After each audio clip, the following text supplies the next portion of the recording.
주님 안에서 승리하는 복된 하루가 되시기를 간절히 축원을 드립니다. 많은 사람들의 관심은요, 돈을 얼마나 많이 버느냐, 그리고 갖고 있느냐라는 사실 관심사로 살아가는 경우가 많습니다. 그런데 돈만 많이 모으거나 아니면 가지는 것에만 집중하고 있으면 사실 돈을 쓸 줄 모르는 경우가 많이 있는데, 돈을 모으거나 버는 것보다 더 중요한 것이 사실은 돈을 어떻게 사용하느냐라는 것이죠. 은혜도 마찬가지입니다. 은혜도 우리가 하나님께 은혜를 구하고 은혜를 받는 것도 사실은 중요하지만, 더 중요한 것은 그 받은 은혜를 어떻게 흘려보내냐라는 것이 사실은 더 중요한 줄로 믿습니다. 사람들이 대부분 다 잘 나가거나 아니면 또 평안할 때 아니면 또 형통할 때에는 크게 어려움이 없을 때에는 자기를 잘 돌아보지 못합니다. 그런데 어려움이 있고 나면 그제서야 자기를 돌아보는 경우가 많이 있습니다. 하나님 앞에 겸손하고 또한 사람들 앞에서 진실한 삶을 살아가려고 노력해야 되겠죠. 그런데 그 또한 문제가 풀리고 나거나 아니면 또 해결되고 나면 또 달라지는 경우도 있죠. 그래서 오히려 하나님 앞에 교만하게 되고, 혹은 또 다른 사람들 앞에서도 역시 교만해지거나 거만해지는 모습들을 우리는 종종 볼 수 있는데, 이것이 바로 타락으로 들어가는, 또 타락해지는 그러한 모습이라고 말할 수 있는 것이죠. 솔로몬도 정말 처음에는 하나님께 은혜를 구하고 또한 그 은혜를 구한 것에 대하여 그가 순종함으로 살아갔을 겁니다. 그런데 점점점 그에게 물질이 많아지고 혹은 또 받은 은혜가 넘쳐나게 되자 솔로몬도 역시 초심을 잃어버리고, 그리고 점점점 변해가고 있는 것을 보게 됩니다. 오늘 하나의 사건이 바로 본문에 기록되어 있는데, 스바의 여인의 방문과 더불어서 이 솔로몬에게 아주 많은 양의 그런 물질의 복들이 넘쳐나게 되는 것을 보게 됩니다. 스바는 바로 당시에 있는 아프리카의 그 아라비아 반도에 있는, 현재로 본다면 예멘이라는 그런 나라라고 말할 수 있습니다. 특별히 이 나라는 그 해상무역과 바닷가와 함께 연결되어 있기 때문에 이 해상무역이 가장 강하게 또한 활발하게 했던 그런 나라라고 볼 수 있습니다. 특별히 이 아프리카와 혹은 또 인도까지 이어지는 이 해상무역을 거의 장악하고 있던 나라가 당시에 스바였는데, 이 스바의 여왕이 솔로몬을 찾아오게 됩니다. 그런데 엄청나게 많은 양의 선물들을 가지고 옵니다. 이전에도 없었고 이후에도 없을 만한 이런 많은 양의 선물들을 가져온 이유는 과연 무엇일까요? 오늘 본문에 있는 말씀의 1절에 보니까 솔로몬의 명성을 듣고 와서 어려운 문제로 그를 시험하고자 했다고 말해주고 있습니다. 우리가 그냥 이 말씀을 상식적으로만 생각하면, 그러면 수수께끼를 내고 풀 때마다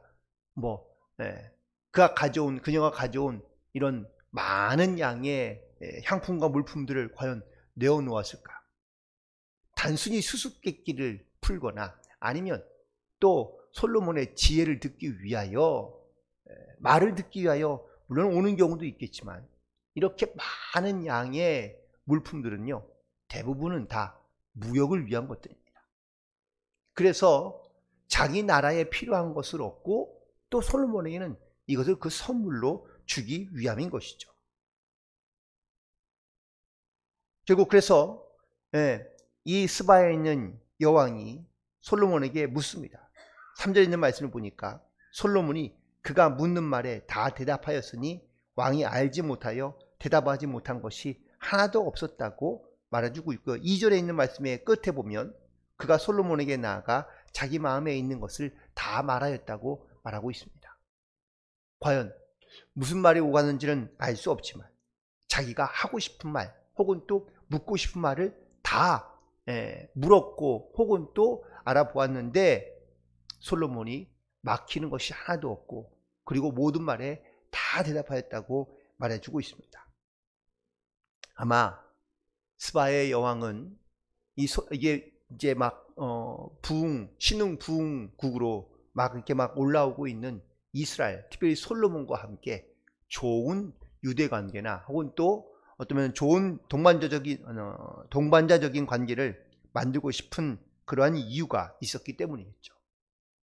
자기들은 풍부한 경험이 있고 또한 해상 무역을 통하여 그들이 벌어들인 돈이 많이 있기 때문에, 그래서 이 스바의 여왕은 이제 막 부흥하고 있는 혹은 또 성장하고 있는 그 이스라엘, 특히 솔로몬 왕에게 와서 자기에게 유리한 방향 쪽으로 아마 이 문제를 해결하고자 노력했을 것이 분명합니다.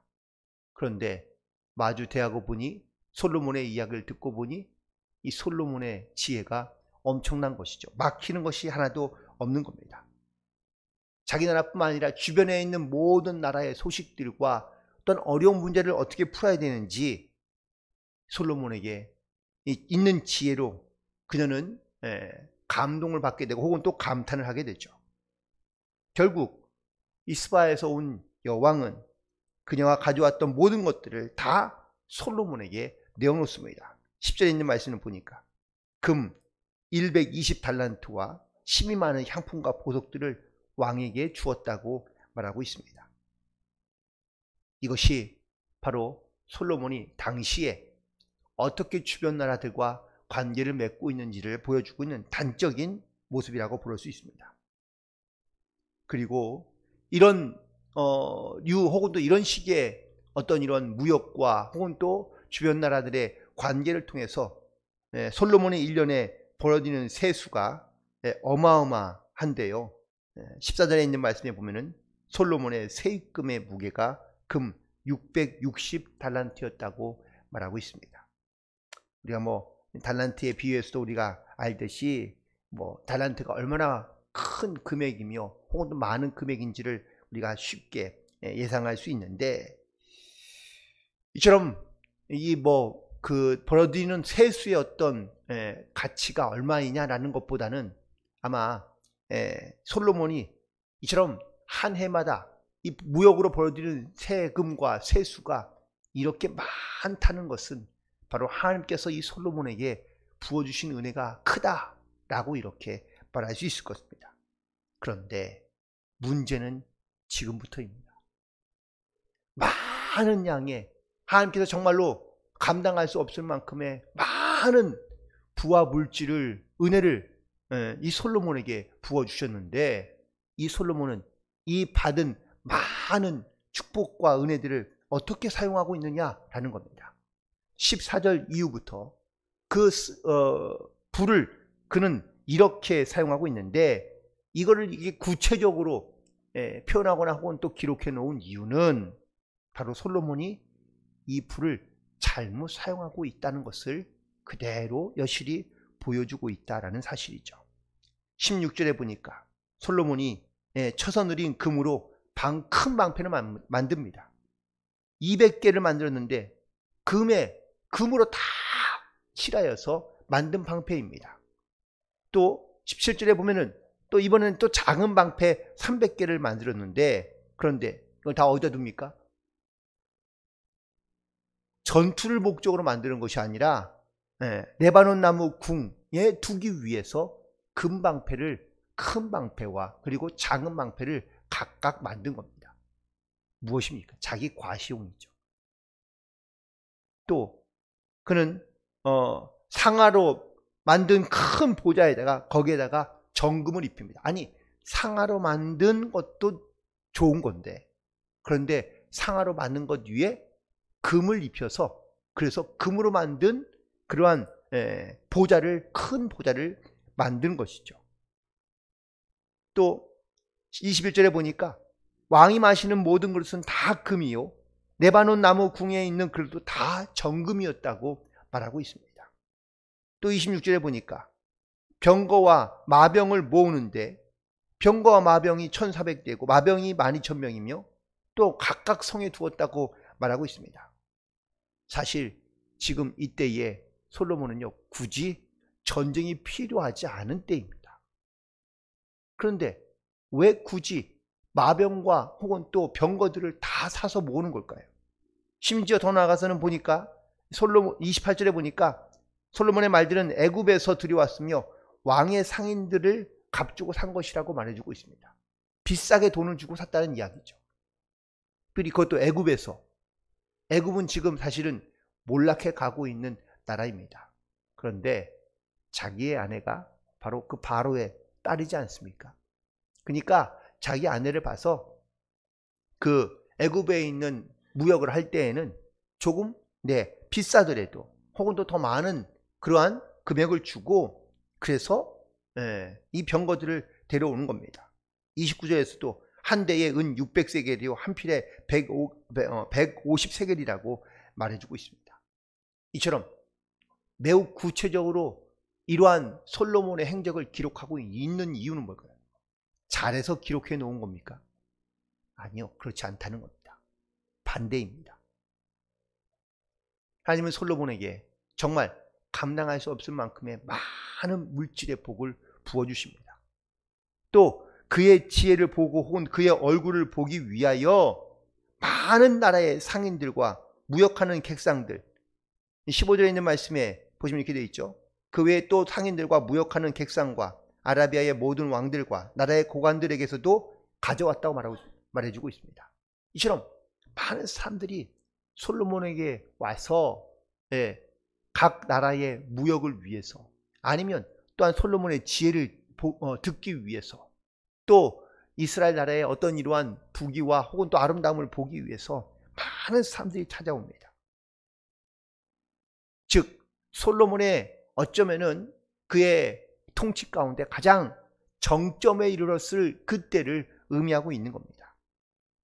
그런데 솔로몬은요, 이 많은 본인조차 감당할 수 없이 큰 많은 당시에 아주 극단적인 표현이긴 하지만 솔로몬 있던 재임 시절에는 이스라엘에는 은이 없었답니다.